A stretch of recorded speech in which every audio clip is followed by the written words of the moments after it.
would I consider Velo to be a sleeping giant in my perspective?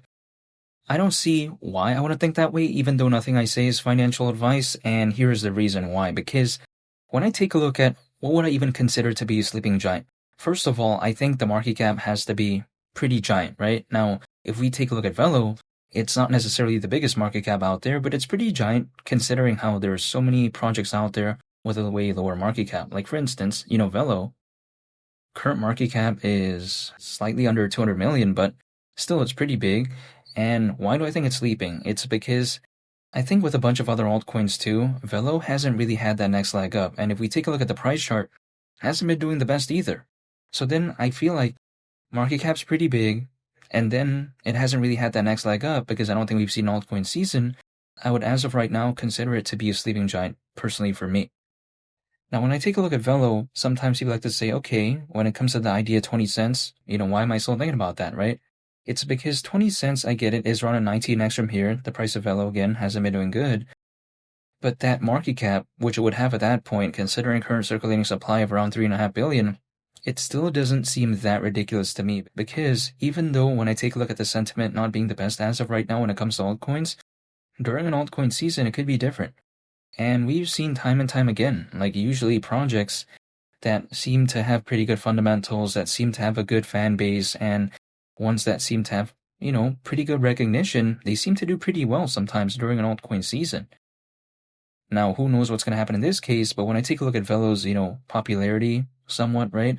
When I take a look at also, the fundamentals of the project, this market cap just doesn't seem that ridiculous, especially if there's an altcoin season. Now, if there's no altcoin season, then that's a different case, but if there was one, this just doesn't seem too ridiculous to me.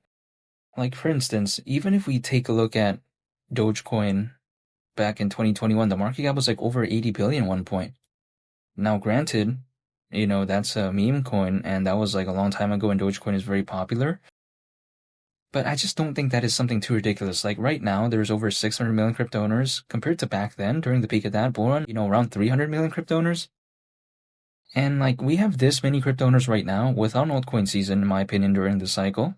And also on top of that, with like, just the sentiment when it comes to altcoins not necessarily doing the best. And we already have this much right now. So if there was an altcoin season, again, just that market cap wouldn't seem too ridiculous. Now, what is something that really interests me when it comes to Velo as of late? It's kind of its focus on something called AI meets PayFi. Now, when it comes to, PayFi, what does it stand for? It stands for payment finance. But why do I think it's pretty cool? It's because the payments market currently is valued at over $2 trillion, whereas if we take a look at the global trade and finance market, it is predicted to reach up to $5 trillion in value by 2028, according to Mordor Intelligence. And we add on top of that, AI, which, we've seen time and time again, typically when the altcoin space has some pretty good attention, we see some of the AI projects go along with the ride. And then we take a look at the AI market, right, which is predicted to reach nearly $2 trillion by 2030, according to Grandview Research. So I like that focus when it comes to Velo, because Velo, I feel like, is kind of spreading its wings in a sense where, to kind of put it simply, right, Velo, the way you take a look at it, is focused on cost-effective cross-border payments and remittances. So basically, again, like, payments and as well as remittances. Now, I've already talked a little bit about payments, but then now I want to talk about remittances because I just want to give an example of what remittance is. Like, for instance, let's say I'm from Tokyo, Japan, and then I'm working in Australia, and then in Australia, I'm working there and I'm sending money back home to, let's say, Tokyo, Japan. Then in that case, that's remittance, right? Now, the way I take a look at it is that sometimes, even though people like to say, okay, why isn't Velo just focused on, let's say, blockchain gaming or something like that? Well, I still think there's some pretty unique things within this market, and I think it's pretty amazing as well, because, for instance, if we take a look at,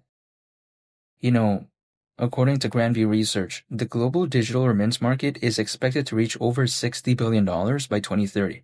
Now, that's by no means going to be the biggest market out there of all time if that prediction were to even ever come true.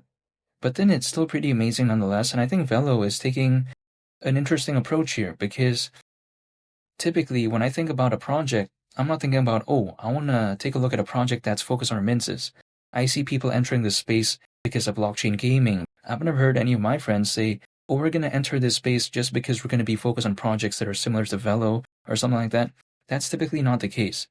So then I like the approach they're taking here. It's not necessarily a market that has too much attention yet, but I do like, again, that how they're focused on it before really there's too much attention when it comes to it. Now, also on top of that, when I take a look at Velo, initially they were focused on, Southeast Asia, or should I say the Southeast Asian region. So I do like their focus there. And also on top of that, I've even seen a statistic, right? How back in 2020, according to BBP, when it comes to, again, how there was nearly 24 million Southeast Asians living outside their country of origin. So I'm assuming, like, even though that was years ago, the remittance there hypothetically could be quite a lot, right? So I like the focus of Velo. Not to mention as well, I think something that really kind of made me excited when it comes to Velo, historically speaking, was what they kind of did with BlackRock. Now, some people may be thinking, okay, what do you mean by that? Let's take a look at, their stablecoin, right? Which is called USDV. We saw not too long ago, or should I say actually quite a while back ago, Velo's involvement with BlackRock, and more specifically, with BlackRock's tokenized short-term treasury fund into their USDV stablecoin. So that's pretty impressive in my opinion. Now, when it comes to Velo, it's also focused on something called CDFI, which stands for Centralized Decentralized Finance. It's kind of like, I would say, a hybrid between decentralized finance and as well as centralized finance.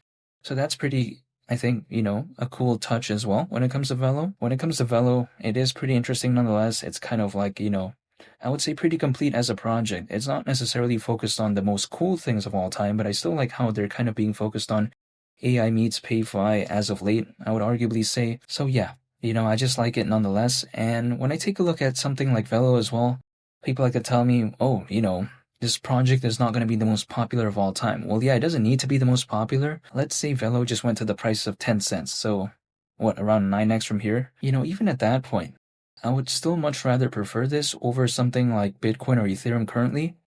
Now, why am I saying that, right? It's because even though Bitcoin and Ethereum has done so well, and right now there is a pullback slightly, but the way I view it is this. If let's say Bitcoin went to 300 grand, that's less than a 3x from here. If Ethereum went to 10 grand, that's less than a 3x from here as well.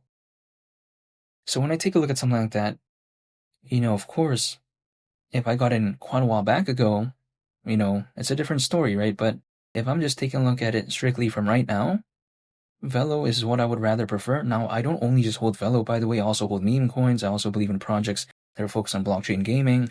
I also, take a look at some layer one blockchains out there. I also focus on projects that are focused on data storage, much like, for instance, something like Jasmine. There's other projects I focus on too, not only just Velo, but I do want to use Velo as one of my foundational pieces because I do like its fundamentals and I like its presence.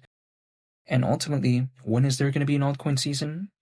I wouldn't be able to know the exact moment in time. I don't have this magic crystal ball to kind of figure this out. No, right? The only thing I can do is just literally focus on myself and just control myself. And that's what I'm going to do.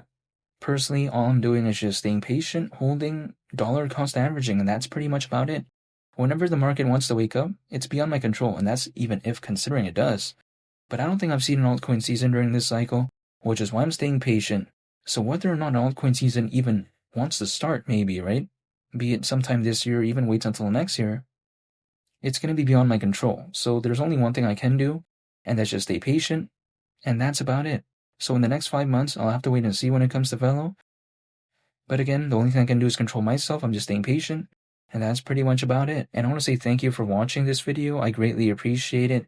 It's Winnie the Captain. I hope you all have a nice day, and I'll catch you all on the next one. I'm out. Peace. Bye.